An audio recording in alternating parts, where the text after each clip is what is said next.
పాలానికి చెందినటువంటి వ్యక్తి.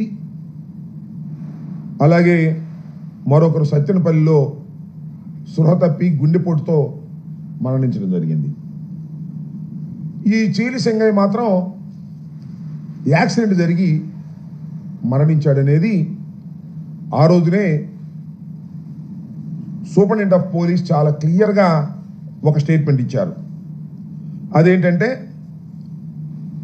దీనిలో సింగయ్య మరణానికి ప్రధానమైనటువంటి కారణం ఏంటంటే జగన్మోహన్ రెడ్డి గారు ప్రయాణిస్తున్నటువంటి వెహికల్ తగలేదు, కాన్వాయ్లో ఉన్నటువంటి వెహికల్స్ కూడా తగలేదు. కాన్వాయ్ మీన్స్ జగన్మోహన్ రెడ్డి గారికి ఎలవ్ చేసినటువంటి 2 వెహికల్స్ 3 వెహికల్స్.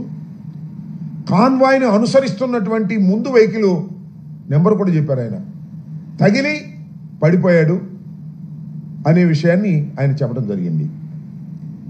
ఆ తర్వాత ఆయన మరణించిన తర్వాత ఆయన పోస్ట్ మార్టం కూడా చేసే సమయంలో కూడా నేను అక్కడికి వెళ్ళాను. పోలీసు యంత్రాంగం అంతా కూడా ఏదో ఒక విధంగా దీన్ని వివాదం చేయాలి అనేటువంటి ఉద్దేశంతో వాళ్ళు ప్రయత్నం చేశారు.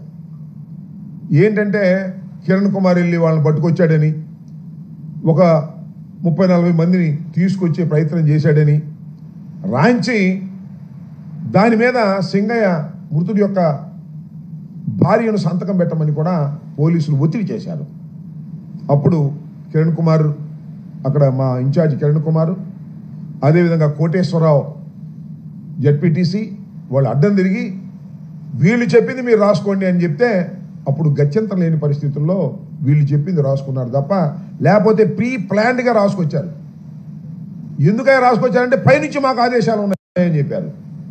ఆ తర్వాత నేను వెళ్ళి కూడా వాళ్ళకి చెప్పాను, మీరు ఏమి చెప్పాలనుకుంటున్నారో అది వాళ్ళు రాసిన దాన్ని చదువుకొని మీరు సంతకం పెట్టమన్న తర్వాత ఆ చీలి సింగయ్య గారి భార్య వారి బంధువులు కూడా చదువుకొని వారు చెప్పిందే రాసి ఇచ్చారు. లేకపోతే దానిలోనే ఎవరో ఒకరిని పెట్టాలనేటువంటి కుట్ర అప్పుడే ప్రారంభమైందని ఈ సందర్భంగా నేను చెప్పదలుచుకున్నాను. ఆ తర్వాత నాకు చాలా చిత్రం ఏంటంటే దీన్ని పెద్ద రాజకీయం చేయాలనే ప్రయత్నం చేస్తున్నారు. జగన్మోహన్ రెడ్డి గారి పర్యటన విజయవంతమైన తర్వాత దాన్ని చూసి జలసిగా ఫీల్ అయ్యి అనేక రకాలైన దుష్ప్రచారాలు చేసేటటువంటి కార్యక్రమం, జగన్మోహన్ రెడ్డి గారిని వ్యక్తిత్వాన్ని హననం చేసేటటువంటి కార్యక్రమం దుర్మార్గంగా చేస్తున్నారు. దీన్ని ప్రజలు గమనించాలని మనం చేస్తున్నాం.